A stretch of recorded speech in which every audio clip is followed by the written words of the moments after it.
Pare, hindi naman ito first time nangyari sa UP eh. Okay, back in 2022, okay, umalis din sila yan after winning four games eh. Okay?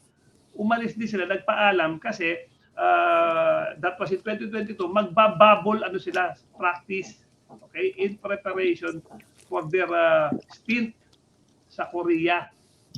Okay, yung stint sa Korea naman, preparation sa kanilang ano ba tawag dito? Title repeat bid at sa champion ng UP. So yun, so sa Korea,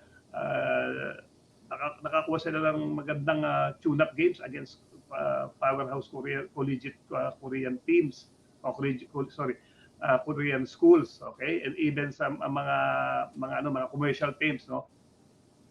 So nag-ano rin sila, umalis sila sa Pinoy Liga. Oo. At pinayagan naman sila.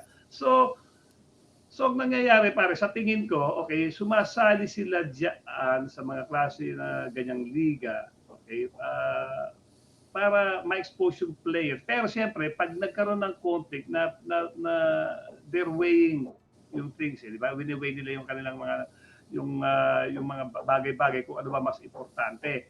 Okay? For this particular time, ang importante ay yung klase at yung pag-aaral at yung examination ng players. Kasi nung ito pa lang 3x3 season 86. Okay? Tinurtit na rin ng UP. Pero naman ito naman based on the reason behind is where the injuries. Was the injuries na nangyayari sa mga players. So ganon,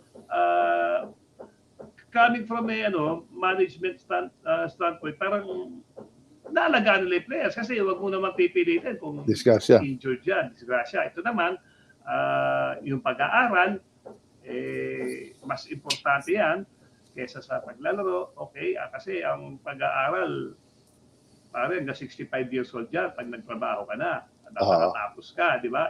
Ang paglalaro, pare, kahit anong galing mo, lagi natin sinasabi, kahit anong galing mo, ang risk yan napakataas.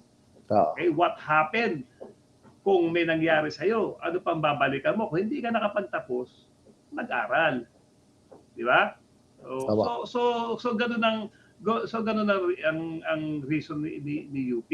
So sana naintindihan natin ating mga netizens, ating mga sport talakers na yung na valid reason naman yung ginawa ng UP. At siyempre, sumagot na naman yung Pinoy Liga, nire-respeto naman nila kasi hindi ka naman basta-basta nawala eh.